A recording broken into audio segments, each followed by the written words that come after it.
Hi friends, నీటి మాట లోపల మనము ఈరోజు విజయం సాధించాలంటే అనే దాని గురించి తెలుసుకుందాం.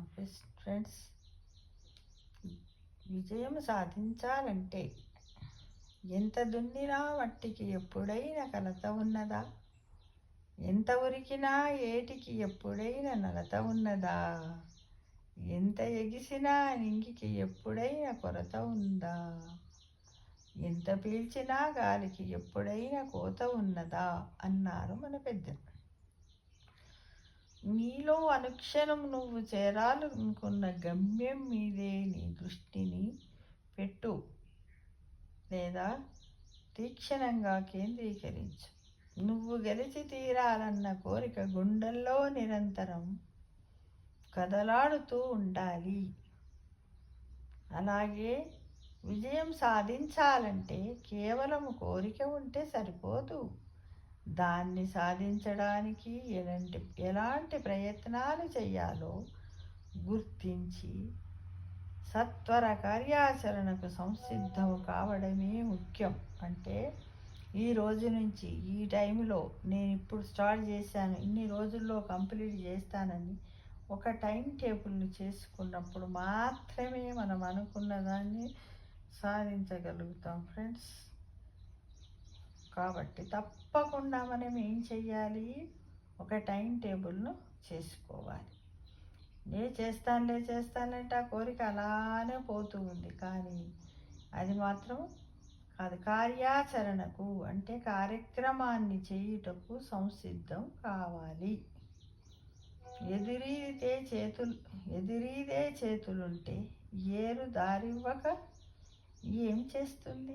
గెలవాలన్న కసితో పయనించి అడుగులుంటే తానంతట అదే మార్గం ఏర్పడుతుంది కదా మిత్రమా.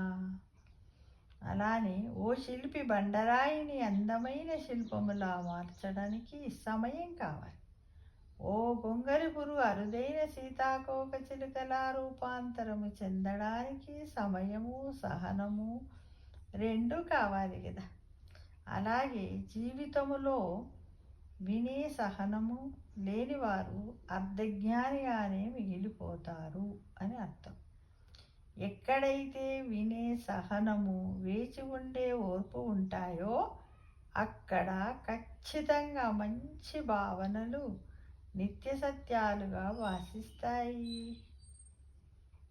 అవునంటారా కాదంటారా? చెప్పండి ఫ్రెండ్స్. ఆ సహన సాధనకు సహజ ఉత్ప్రేరకాలుగా మారి నువ్వు సాధించబోయే లక్ష్యానికి దిశానిర్దేశం చేసి నిన్ను విజయం ముంగిట్లో నిలబెడుతుంది. కానీ దానికి కావలసింది కొద్దిగా ఓపిక, నీకున్న పట్టుదల అని గ్రహించు మిత్రమా. ఇలా మనం ఉత్ప్రేరకం అంటే ఏంటంటే ఇప్పుడు మనము కెమిస్ట్రీలో ఒక రసాయనిక చర్య జరగాలంటే తొందరగా దానికి ఉత్ప్రేరక తొందరగా జరగడానికి, ఆ చర్యను ప్రేరేపించడానికి ఒక పదార్థాన్ని కలుపుతాం. ఒక పదార్థాన్ని కలుపుతాం, దాన్ని ఉత్ప్రేరకము అంటారనమాట. అంటే తను ప్రోత్సహించడానికి. ఇప్పుడు మనము కూడా ఒక జీవితంలో ఒకటి సాధించాలంటే దానికి సహజంగా ఉత్ప్రేరకాలుగా మారాలి. ఎవరు? మనమే. మారినప్పుడే దాన్ని మనము గెలవగలుగుతాం ఫ్రెండ్స్. ఇది గమనించండి. సమస్త లోకా సుఖినో భవంతు.